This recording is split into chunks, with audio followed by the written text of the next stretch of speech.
السلام عليكم، كنتمنى ربي تكونوا بخير وعلى خير وانتم كتشوفوا هذا الفيديو هذا.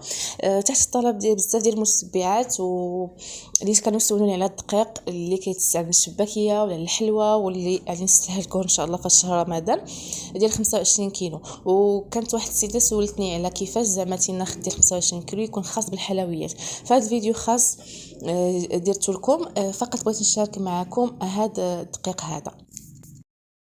فصراحه ما كيكونش بزاف هاد الدقيق هذا، ولكن بالكوموند خديته من الهري. صراحه كاين بزاف ديال الانواع في الهري، ولكن هاد الفران هذا صراحه عييت نقلب عليه ما لقيتوش، ولكن كيجيبوه بالكوموند.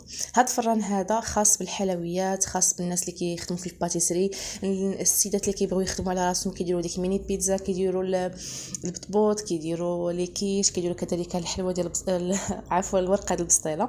فراه هاد الدقيق هذا صالح بزاف البنات واقتصادي، والثمن ديالو زوين مقارنه الا كنا كناخذوا يعني غير ديال الكيلو. حيت ديال الكيلو كيتقاموا علينا شويه غاليين، فهذا كيتقام رخيص بزاف، يعني تقدري تخدمي كوموندات به بزاف وتدخلي مصاريف علاش لا. فهاد نوعيه الفران النوع الممتاز جدا. كما كتشوفوا هنا عندي هاد جوج طابعات بالخضر، هادو هما اللي كيكونوا يعني خاص ديال الحلويات والنوعيه الممتازه، وكيكون عنده ترخيص صحي.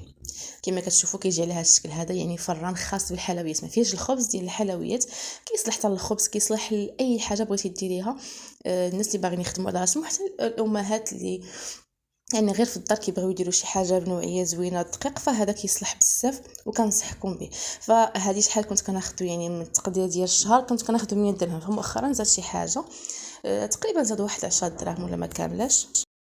فهذا كيبقى افضل دقيق حاليا كاين، واللي الناس كيخدموا به لي كوموند، الناس اللي كيخدموا في الباتيسريات الكبارين، فهذا اللي كنصحكم بها البنات.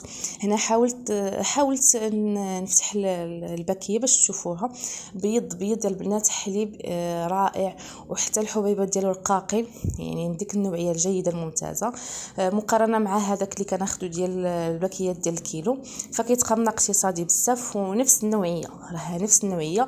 فراه هاد الدقيق هذا قليل الناس اللي عارفينه، يعني الناس اللي كياخذوا لي كوموند والناس اللي كيخدموها في ديورهم والناس ديال لي باتيسري كبار كيخدموا بهاد النوعيه هذه ديال الدقيق. فكما قلت لكم يعني يقدر يكون كيدير 100 درهم، يقدر يكون كيدير واحد 110 دراهم على حسب الناس وشحال كيبيعوه. يعني في كل مدينه تقريبا انايا تقام عليا بحال هكا في التقدير ديالها واحد 105 دراهم بحال هكا، ولا ما بقيتش عاقله بالضبط، ولكن يعني مقارنه بالنوعيه ديالهم من الافضل خذوا هذه النوعيه الجيده هذه. كنتمنى الفيديو ديال هاد النهار ينال الاعجاب ديالكم. ما تنسونيش بواحد اللايك، ولا كان اي تساؤل خلوها لي في التعاليق وان شاء الله غادي نجاوب عليها. وشكرا لكم بزاف على الناس القدام وعلى الناس الجداد، وشكرا لكم. نتلاقاو في فيديو قادم ان شاء الله.